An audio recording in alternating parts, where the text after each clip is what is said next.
Assim diz a palavra de Deus no Evangelho de Marcos, capítulo 8, versículo 22.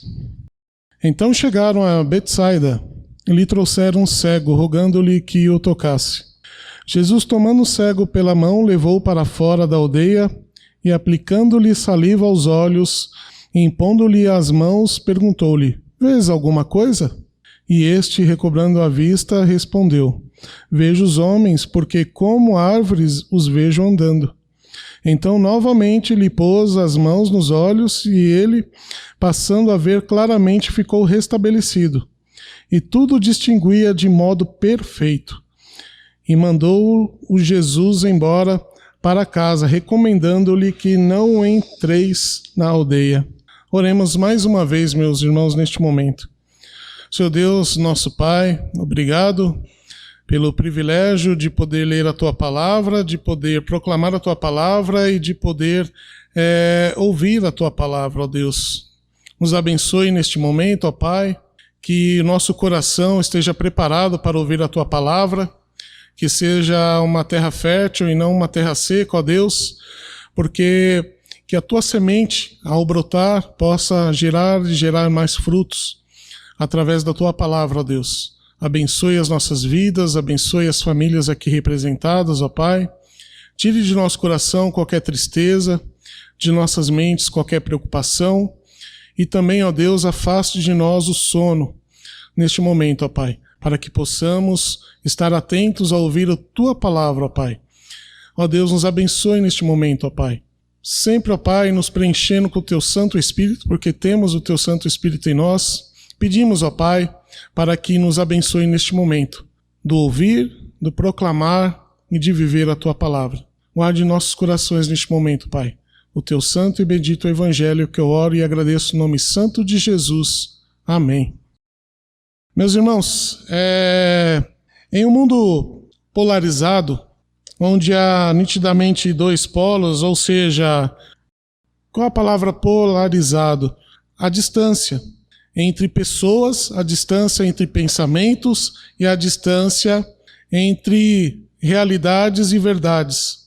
Assim, essa palavra vem do polarizado, polo norte, polo sul, é uma distância enorme de uma parte da Terra como a outra parte. Então vivemos nesse mundo polarizado. Há o caminho estreito, há o caminho longo, há o caminho largo, o bem e o mal, aqueles que nasceram de novo e aqueles que ainda não nasceram de novo, que estão mortos em delitos e pecados. E na sociedade, seja ela qual for, um homem nunca vive só. Jamais poderá viver só. Todo ser humano precisa de outros seres humanos. Por isso o título desse sermão: Precisamos de verdadeiros amigos. Assim são formadas cidades, são formadas vilas, são formadas associações. Estive conversando com o presbítero Arildo, até os clubes, de futebol, as pessoas se reúnem em frente, tem aquela adoração, aquela paixão pelo clube, então são pessoas que estão vivendo ali e torcem para um time. São formados escolas, são formados faculdades, sindicatos, hospitais, então há grupos e vários grupos de pessoas inseridas na nossa sociedade. O próprio ministério de Jesus também não foi solitário. Jesus não pregou sozinho. Jesus, a todo o seu ministério, não foi solitário. Ele chamou discípulos, escolheu entre esses discípulos seguidores, e o seu ministério, até sua morte e ressurreição, até a vinda do Espírito Santo, onde realmente nasce a igreja, conforme vimos em Atos 2, as pessoas estavam reunidas pela mesma fé e pela mesma obra, a qual Deus fez elas nascerem de novo e colocou no coração, e vivem perfeitamente conforme Deus queira que nós vivemos. Assim é este lugar também. Vivemos aqui reunidos porque cremos no mesmo Deus e no mesmo Salvador, nosso Senhor Jesus Cristo. Estamos reunidos para adorar, bendizer e proclamar a Sua palavra. Então veja só, que nessa sociedade há vários grupos, mas também há grupos que se reúnem, possuem a mesma fé, possuem o mesmo intuito, possuem a mesma vontade. E é interessante que quando analisamos esse texto, então chegaram a Betsaida, e lhe trouxeram um cego, rogando-lhe que o tocasse. Este cego também estava inserido na sociedade. Ele possuía amigos. Ele não estava sozinho. Por quê? Porque trouxeram ele. Quem trouxe? Certamente amigos dele. Não foram pessoas qualquer, não foram desconhecidos. Ninguém pega um cego de um canto e leva a força para outro canto. Eram pessoas que ele conheciam e eram pessoas que conheciam a ele. Jesus, junto com seus discípulos, chegaram em Betsaida.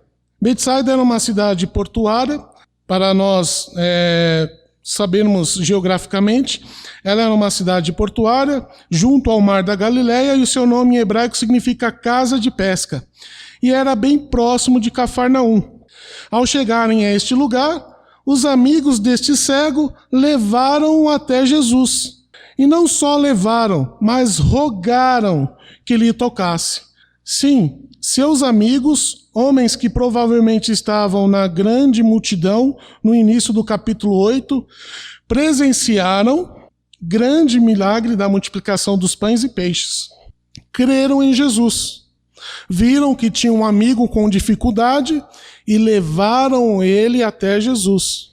Esses homens levaram porque creram, tinham certeza que Jesus podia fazer um grande milagre. Eram pessoas que viram milagres de Jesus acontecerem. Chegando Jesus, eles não apenas pediram, mas rogaram-lhe que tocasse. É interessante essa palavra, rogando-lhe. O significado de rogar é pedir incessantemente e com humildade. Eles não pediram uma vez com dúvida, mas incessantemente. É o que a palavra no português quer dizer. Quando vocês observarem a palavra rogar, significa pedir incessantemente. Pedir com humildade incessantemente. E este é o significado de rogar.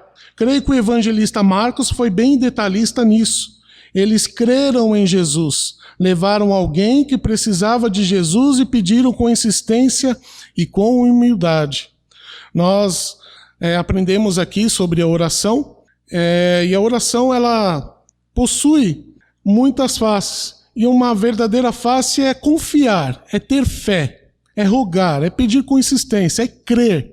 Não adianta pedir só duvidamente. Senhor, eu quero que... Não, você deve crer. E essas pessoas, esses amigos desse cego, creram em Jesus e pediram que o tocasse. Como eles viram quando Jesus tocou naqueles cestos, que havia poucos pães e poucos peixes, e aquilo se multiplicou e alimentou uma multidão, o que eles pensaram? Se nós trouxermos o meu amigo, nosso amigo aqui, imagine, se ele tocar, somente nesse pobre amigo, ele ficará curado. Isto é fé. Eles viram a maravilha de Jesus e lembraram de seu amigo. Um exemplo de verdadeiros amigos. E é interessante que nos 4 evangelhos, somente é narrado este acontecimento no evangelho de Marcos. Não deixa de ser tão importante como os outros acontecimentos, as outras curas, mas é uma cura, é uma passagem bem detalhada. É uma passagem que possamos observar aqui, que ela é rica em detalhes. E o interessante é que nós devemos a primeira lição que nós devemos ter será que temos sido bons amigos com aqueles que precisam de Jesus? É uma pergunta que nós devemos fazer em nosso coração. Certamente nós temos muitos amigos crentes, muitos amigos desta igreja que têm a mesma ordem de fé, temos amigos crentes de outras ordens de fé, certamente, e temos uma proximidade com eles, e eles são os nossos amigos. Mas também, com certeza, nós devemos ter colegas e amigos desde o tempo que nós não éramos crentes, ou na nossa vizinhança, ou amigos que nós conhecemos, que trabalham conosco, ou que trabalharam conosco, ou que temos amigos que conseguimos conquistar e conquistamos através da nossa vida diária. Será que temos sido bons amigos a essas pessoas? Será que temos levado Jesus a eles? Como esses amigos deste cego fizeram? Trouxeram-lhe ele até Jesus? Será que nós temos trazido pessoas até Cristo através do nosso testemunho, através das nossas palavras e através, principalmente, das nossas ações? Esta é uma pergunta que nós devemos levar em nosso coração, se nós ainda não meditamos sobre isso. Por que não levamos esses amigos até Cristo? Será porque não cremos o suficiente que Jesus pode curar, pode salvar? Ou porque não temos amigos que precisam de Jesus? Será que nós não temos amigos que precisam de Jesus? Eu tenho certeza que nós temos muitos amigos que precisam de Jesus. E que falamos tantas coisas, né? Do cotidiano. Falamos de Corinthians, falamos de Palmeiras, falamos de Santos, falamos da economia, falamos do país, falamos da profissão, falamos de tantas outras coisas. Mas será que nós temos sido amigos verdadeiros deles porque eles precisam de algo muito maior do que esses assuntos? Que é nosso Senhor Jesus Cristo. Nós devemos ter essa preocupação se somos verdadeiramente amigos. Versículo 23. Jesus, tomando o cego pela mão, levou para fora da aldeia. Veja a riqueza deste versículo. Jesus, tomando o cego pela mão, levou para fora da aldeia. Jesus tinha realizado muitos milagres em meio à multidão. Mas agora ele toma o cego pela mão e leva para fora da cidade. É interessante isso, né? Alguns teólogos dizem que Jesus tira o cego para fora da aldeia porque na aldeia havia muita incredulidade, inclusive no meio dos seus discípulos. Após o grande milagre onde viram Jesus realizar, ainda não confiavam plenamente em Jesus, como podemos ver o desespero dos discípulos ao entrar no barco e não terem levado pães ou peixe. Vamos ler o versículo 14 ao 21. Ora, aconteceu que eles esqueceram de levar pães, e no barco não tinha consigo senão um só. Previu-os Jesus dizendo: Vede, guardai-vos do fermento dos fariseus e do fermento de Herodes. E eles discorriam entre si, que não temos pão. Jesus, percebendo, perguntou: Por que discorreis sobre não terdes pão? Ainda não considerastes, nem compreendestes? Tendes coração endurecido? Tendo olhos não vedes, e tendo ouvido não ouvis? Não vos lembrais de quando partiram os 5 pães para 5.000? Quantos cestos cheios de pedaços recolhestes? Responderam eles: 12. E de quanto partir os 7 pães para os 4.000? 400. Quantos cestos cheios de pedaços recolhestes? Responderam: 7. Ao que lhes disse Jesus: Não compreendeis ainda? Vejam só, meus irmãos, havia ainda entre os discípulos uma incredulidade, porque quando chegaram ao barco, esqueceram de levar alguns alimentos, mas esqueceram do principal, que Jesus pegou um punhadinho de pães e peixes e alimentou uma multidão de pessoas. O teólogo William Lane menciona que Jesus, ao levar o cego para fora da aldeia, para estabelecer uma comunhão com o indivíduo, ou seja, todo ser humano precisa ter uma experiência pessoal com Cristo. Eu preciso ter uma experiência pessoal com Cristo. Os irmãos precisam ter uma experiência pessoal com Cristo. Devemos, então, afastarmos da incredulidade deste mundo. Devemos ter um momento com Cristo. Não adianta nós queremos ter um momento de Cristo no meio de uma discoteca, ou do carnaval, ou de um jogo de futebol, ou num momento atribulado na empresa. Precisamos ter um momento a sós com Cristo, todos os dias. Seja ao acordar, seja ao dormir, sejam em casa, trancados no seu quarto. Precisamos ter esse momento com Cristo. Porque no mundo nós pouco veremos pessoas crendo, pessoas que até dizem crentes, muitas vezes colocarão no nosso coração algumas dúvidas. Às vezes, muitas dúvidas. E veja o desespero desses seguidores de Cristo, os próprios discípulos. Com Cristo dentro do barco e Cristo ensinando para eles guardar do fermento dos fariseus, ou seja, da incredulidade e do fermento de Herodes, e eles estavam preocupados com o pão. sendo que eles tinham visto a multiplicação de pães. E Cristo disse: não compreendeis ainda? No versículo 21. Ou seja, vocês viram, mas parece que estavam surdos, estavam cegos. Não viram e não lembram do que eu fiz agora há pouco. Às vezes, meus irmãos, também temos a atitude desses discípulos. Saímos da igreja e parece que deixamos a nossa fé dentro da igreja. Aparece algum problema, alguma dificuldade e esquecemos do Deus maravilhoso que temos ao nosso lado. E certamente Jesus deve estar falando: não compreendeis ainda, Zigli? Não compreendeis ainda, meu irmão? Não compreendeis ainda que eu estou contigo? E não compreendeis as maravilhas que eu fiz na tua vida? E ainda duvidastes? Às vezes nós temos momentos de dúvidas, porque somos fracos, somos frágeis. Mas quando temos um momento com Cristo, um momento diário com Ele, lembramos que Ele é todo-poderoso e que Ele pode nos auxiliar. E mesmo que passamos com dificuldade, Ele estará conosco, nos segurando. No meio da tempestade, mandando o mar se acalmar, Ele está conosco. Agora, a atitude destes amigos, deste cego, foram o contrário dos discípulos. Quando eles perceberam que eles tinham um amigo passando por dificuldade, eles imediatamente seguiram Jesus e viram que ele entrou junto com os seus discípulos em Betsaida e lhe trouxeram um cego, rogando-lhe que o tocasse. Jesus, tirando esse cego pela mão, levou para fora da aldeia. E o que aconteceu? Ele aplicou-lhe saliva aos olhos. E, impondo-lhe as mãos, perguntou-lhe: vês alguma coisa? Jesus tinha todo o poder, meus irmãos, para apenas dizer uma palavra. Ele poderia dizer: abram seus olhos. Como ele fez em outras ocasiões, em que ele curou instantaneamente cegos, curou coxos, curou leprosos.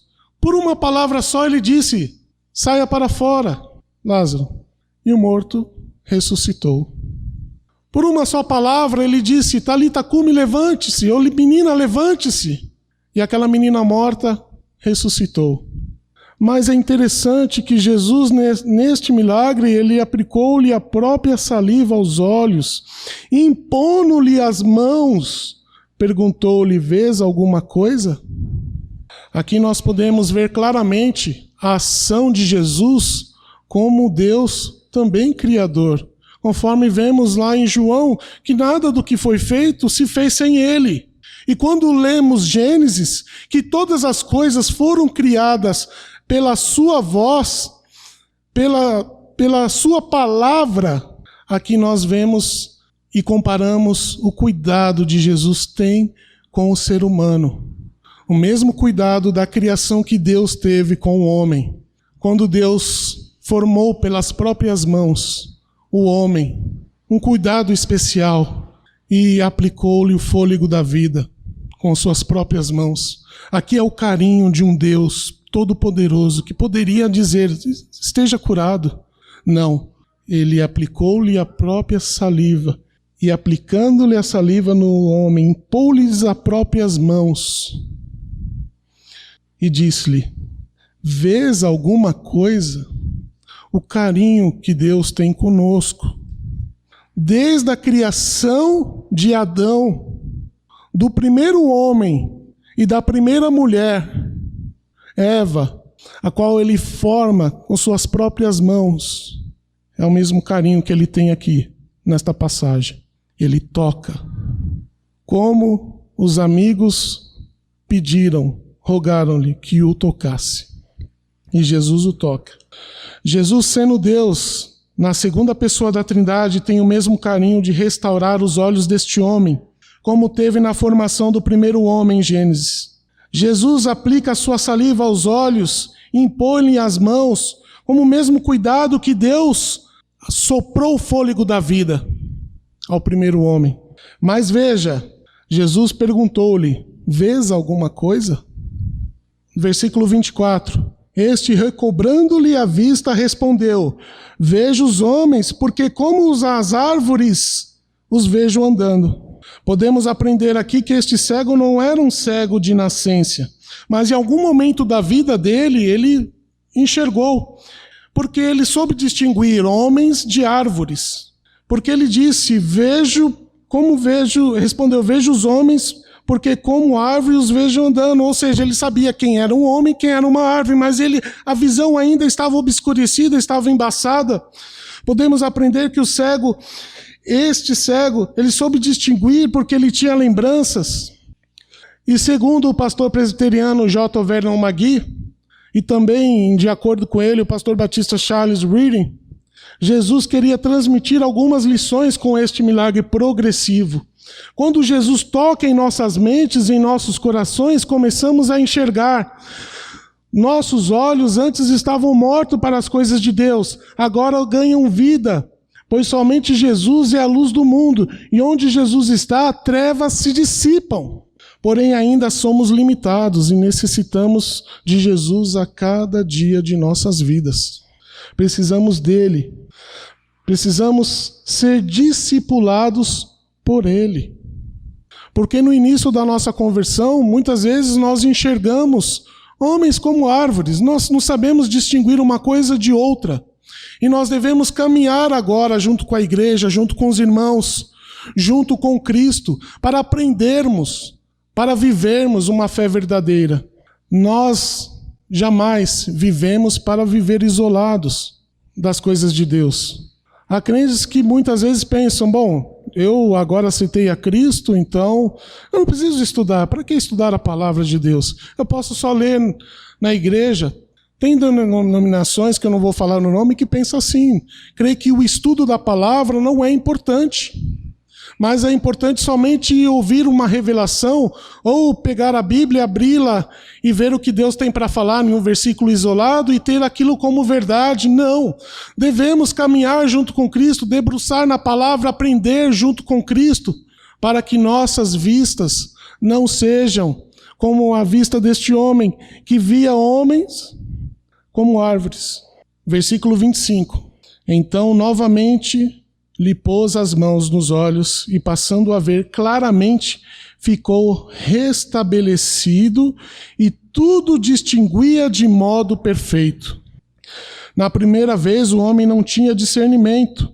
Enxergava, mas não sabia o que era homens ou árvores, seres humanos ou coisas.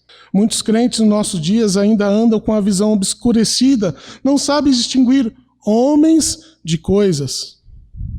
Muitas vezes, como nós observamos na própria lição da escola bíblica, pessoas que oram de modo errado, oram pensando que Deus é um sujeito da lâmpada mágica, então vai resolver todos os nossos problemas, porque ainda são pessoas com visões obscurecidas sobre quem é a pessoa de Deus.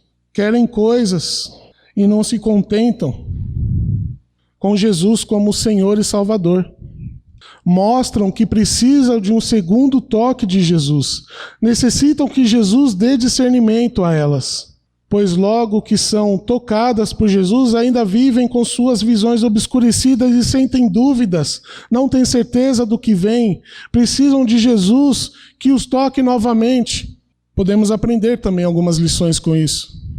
Primeiro, nós precisamos de Jesus não apenas uma vez, mas várias vezes na nossa vida, até o momento que Ele nos chame ou até o momento que Ele que Ele volte para nos resgatar. Muitos ainda possuem uma visão distorcida de Jesus, pois o veem como apenas um mensageiro, um profeta, mestre, e não como o próprio Deus encarnado. Há religiões assim. São pessoas que ouviram o Evangelho em alguma vez em sua vida, mas não creram claramente em Jesus como Senhor e Salvador e pensaram, bom, agora eu vou montar uma nova religião, mas eu vou utilizar do cristianismo como uma base, porque Jesus foi um homem bom, foi um bom mensageiro, foi um bom profeta. Ainda são homens que enxergam pessoas como árvores, possuem ainda uma visão obscurecida em seu coração. Precisam estar junto com o verdadeiro Cristo. Vemos isso em religiões que surgiram, como o Espiritismo, que crê que Jesus é apenas uma pessoa iluminada. Se você falar de Jesus, eles ouviram falar de Jesus. Porque dentro da doutrina deles tem a pessoa de Jesus, mas não tem o verdadeiro Jesus ensinado pelas Escrituras, porque eles não caminham com Jesus. E não caminham com verdadeiros amigos que possam mostrar-los quem é o verdadeiro Jesus. O islamismo fala mais de Jesus do que Maomé. Se vocês lerem o Corão, vocês vão observar que eles falam muito de Jesus, mas vê como Jesus apenas como um profeta, e não como um Senhor e Salvador. Uma visão obscurecida de quem é Jesus. Há também um grupo mais novo chamado judeus messiânicos que não creem em Jesus como a segunda pessoa da Trindade, mas creem apenas Jesus como Messias, como Salvador. Mas eles também precisam crer como Jesus como seu Senhor. Ainda possuem uma visão obscurecida. Precisam ser tocados novamente por Cristo. Precisam nascer de novo. Muitas pessoas possuem uma visão distorcida de Jesus. Outros veem apenas um Salvador e relutam como tê-lo como Senhor. Infelizmente, isso temos em nossas igrejas. Se você perguntar, não, Jesus é o meu Senhor, meu Salvador. Jesus é meu Salvador, eu creio que Ele me salvou. Mas por que teimam em não segui-lo como Senhor? Muitas vezes o Senhor deles é o Corinthians, é o Palmeiras, é um líder, é alguém destacado na sociedade, ou é o próprio eu. Bom, até aqui eu adorei a Deus, mas até aqui eu vou seguir, porque Deus lá e eu aqui. Esse é o próprio eu falando. É um grande perigo de não ter Jesus como Senhor. Quando nós cremos em Jesus como Salvador, devemos crê-lo como Senhor de nossa vida. Segui-lo e obedecer às palavras dele. Eu vejo o quanto nós precisamos tê-lo como Senhor. Principalmente quando alguém pisa naquele nosso dedinho, né? Que fere a nossa alma, fere o nosso orgulho. Às vezes esquecemos que Jesus é o nosso Senhor, que devemos abençoar aquela pessoa e não entrar em atrito com ela. Devemos parar e orar e compreender o porquê que aquela pessoa fez aquilo, ao invés de tentar trazer àquela pessoa o mesmo mal que ela nos fez. Quando nós paramos para pensar e meditar antes de ter uma reação instantânea de fazer o mal, isso já é uma prova que nós estamos no caminho em que Jesus é o nosso Senhor, que Ele é o dono da nossa vida e não mais o antigo homem, o antigo eu. Porque agora, meus irmãos, não somos mais escravos do mundo da carne, mas só agora somos filhos de Deus. Temos Ele como Senhor e Salvador. Então nós devemos crer num Jesus verdadeiro, não apenas como Salvador, mas tê-lo como Senhor em nossa vida. Senhor em nossa adoração dominical, como nós temos. Senhor em nossa família, a qual nós devemos tratar as nossas esposas como o Senhor pede que tratamos. Os nossos filhos, como pede que nós tratemos. Esse é um desafio. No nosso trabalho, nós não devemos esquecer que somos crentes no nosso trabalho. Quando recebemos uma propina ou quando alguém quer dar aquele jeitinho, o famoso jeitinho brasileiro, nós devemos saber dizer não. Nós devemos ter o Senhor como também Salvador e Senhor de nossas vidas, no dia a dia. Devemos ser bons crentes. E bons crentes significam aqueles que creem em Cristo e aqueles que vivem para Cristo. Só assim a sociedade verá em nós uma diferença. Porque não adianta dizermos que somos crentes e da boca para fora praticamos as mesmas coisas que os ímpios praticam. Esse é um desafio. Nós não devemos mais ter a nossa visão obscurecida quando saímos da igreja, mas de sermos tocados por Jesus novamente, quando saímos da porta para fora e estamos numa sociedade em que precisa conhecer Jesus. Se você não souber de quem de fato Jesus é e amá-lo como o Salvador e Senhor de sua vida, você correrá sério risco de viver apenas como um cristão de fachada.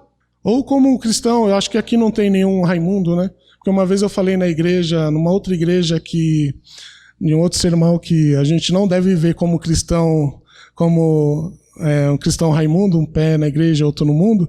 Aí um irmão no final do culto falou: meu irmão, eu me chamo Raimundo, mas eu tô com os 2 pés na igreja. Mas nós devemos viver realmente como os cristãos, e não como, genericamente falando, como o mundo fala, cristão Raimundo, um pé na igreja, outro no mundo. Devemos viver como aquele Raimundo que falou para mim, com os 2 pés na igreja, como um verdadeiro cristão, como um verdadeiro discípulo de Jesus Cristo. Esse é um desafio. E para ser um discípulo de Jesus Cristo, devemos ser tocados constantemente por Jesus em nossas vidas. Versículo 26. E mandou Jesus embora para casa, recomendando-lhe que não entreis na aldeia. O cego agora não só enxergava, como agora era um novo homem. Ao sermos salvos por Jesus, meus irmãos, não devemos mais frequentar os lugares que geralmente frequentávamos. Viver como vivíamos. Existe um ditado que pau que nasce torto, morre torto. Mas no meio cristão, esse ditado, ele não existe, porque o pau que nasce torto, há um carpinteiro de Nazaré que o conserta. E esse carpinteiro é Jesus. Então, se você, eu sou assim, eu sou bravo mesmo. Meu irmão, aquilo era a antiga natureza. Você tem uma nova natureza agora. Eu sou impaciente, eu não quero saber disso. Meu irmão, agora você é uma nova pessoa em Cristo. Eu não levo desaforo para casa. Meus irmãos, coloque todos os desaforos no bolso, entre no seu quarto e ore, para que Jesus transforme aquela pessoa que muitas vezes pisa no seu calo, que muitas vezes tira a tua paciência. Eu já ajudei muito aquela pessoa, não vou ajudar mais. Imagine se Jesus disse: eu já te toquei uma vez, vai. Você está já enxergando o homem como árvores mesmo? Você não precisa mais da minha ajuda. Não, Jesus o tocou novamente. Meus irmãos, muitas vezes falta que peçamos a Deus que Ele nos toque novamente. Se temos uma visão ainda embaraçada pelo mundo, pelas coisas deste mundo, devemos colocar em oração e dizer: Senhor, toque novamente para que eu possa ver nitidamente e que eu possa me consertar deste erro que eu vivo. Assim, nós devemos viver. Nós não devemos mais frequentar os lugares que frequentávamos e viver a vida que vivíamos. A aldeia aqui era um lugar não era mais um lugar para este homem cego. A aldeia certamente era um lugar de incredulidade, porque Jesus tinha acabado de chegar lá. Muita coisa Jesus faria naquele lugar. Mas se o cego chegasse naquele lugar, agora enxergando novamente, ele poderia se enfraquecer. E Jesus manda-o embora, mas recomenda-lhe: não entreis naquela aldeia. Meu irmão, quando você é tocado por Jesus Cristo, não frequente mais os lugares que você frequentava, que vai enfraquecer a sua fé. Não assista mais às programações que você assistia, que vai enfraquecer a sua fé. Exclua do seu celular aqueles aplicativos que não vão mais te abençoar, mas que vão enfraquecer a sua fé. Pare de andar com pessoas que não são seus amigos ou não são verdadeiros amigos, mas traga as pessoas que se importam com você, quem você ainda se importa com as pessoas, agora para Jesus, como eles fizeram. Não devemos retornar aos velhos lugares que antes corríamos o risco de voltar a ficar cegos novamente para as coisas de Deus. Por quê? Porque ainda somos como ovelhas, fracos. Somos influenciados constantemente. Se uma pessoa dizer que isso é certo e você não meditar na palavra de Deus, no outro dia outra pessoa dizer: olha, isso é certo, e você não meditar na palavra de Deus, isso vai trazer uma constância que você vai acreditar que aquilo é certo. Porque você não está mais vivendo a palavra de Deus a qual você vivia. Então, facilmente você dispersará dos caminhos do Senhor. E como peregrino, no livro de Jambânia, você, ao invés de ir pelo caminho estreito, mais difícil, porém é o caminho certo, você vai pelo caminho largo, o caminho de destruição. Somos influenciados facilmente. Somos novas criaturas. Somos agora, meus irmãos, separados para a santificação. Devemos ser santos como Deus é santo. Devemos ter bons amigos que nos levem a Cristo, que creem nele. E aqueles antigos amigos devemos levá-los para Jesus. Caso não queiram Jesus, não devemos voltar à antiga aldeia da nossa vida, ou à antiga cidade, mas agora viver vendo claramente as coisas de Deus. E rumo como peregrinos neste mundo, a nova Canaã celestial, a qual almejamos um dia estarmos, frente a frente com Cristo, olhando nos olhos de Cristo, como João olhou, ouvindo a palavra de Cristo, como João lá em Apocalipse ouviu. E sermos agora verdadeiros adoradores, porque adoremos 24 horas ao dia ao lado de Cristo, a Deus. Assim, meus irmãos, que possamos ter a atitude como esses amigos tiveram a este cego. E ao chegando a Jesus, e Ele nos tocando, fazendo viver novamente, enxergando novamente, devemos ser tocados dia a dia por Jesus. E esquecer as coisas velhas que passaram e viver uma nova vida ao lado de Deus. Possamos orar nós neste momento, meus irmãos, e aplicando a palavra de Deus em nossa vida, não esquecendo que somos dependentes de Jesus, porque Ele não só nos salvou, mas Ele também é nosso Senhor de nossa vida, e devemos obedecê-lo, devemos tê-lo como Senhor de nossas vidas a todo momento.